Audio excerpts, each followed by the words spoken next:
Mustafa Barghouthi, you've heard that I think the international community is using legal, political, diplomatic tools like they have never done before.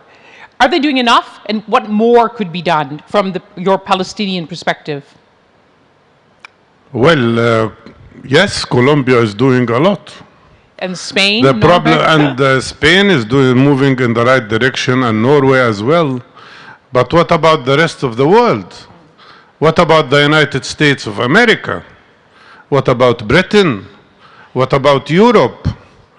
And for us today, what I want everybody here to understand, we are the people who are facing now existential threat.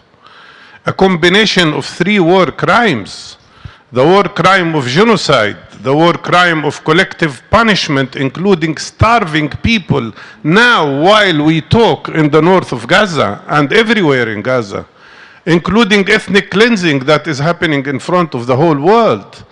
7.5% of the Palestinian population in Gaza have been already killed or injured. If that had happened in the United States of America, you would be talking about 24 million people killed or injured in less than a year. Is that acceptable?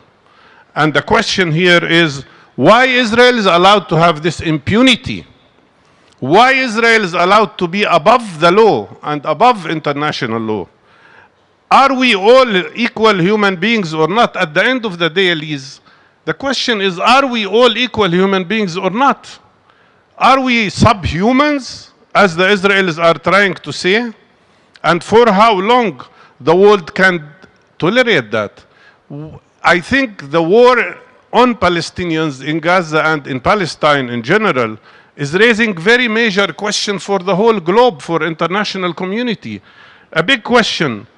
Why double standards?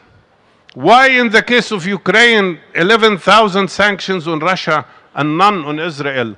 57 years of military occupation, 76 years of displacement and ethnic cleansing. Why? The big question is, what is the right of self-defense? Is the right of self-defense, does the right of self-defense mean the right to commit crimes? And does it mean the right to defend crimes that Israel is committing? These are the big questions. Are we facing here only Israeli aggression and its impunity? Or actually, let's be frank, we are also facing racism, global racism against Palestinian people, and global racism and colonial ideology that is allowing the slaughtering of Palestinian people while the whole world is watching. So what is needed?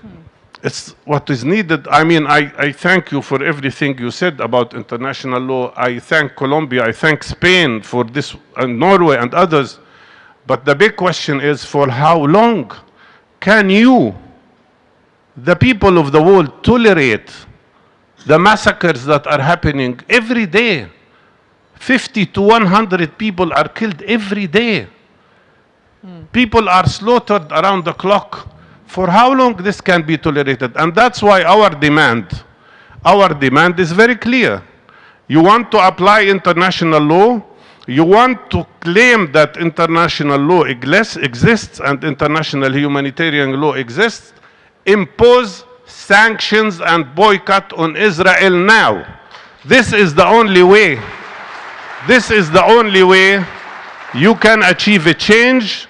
This is the only way you can influence the situation and you can make a difference, like Colombia did.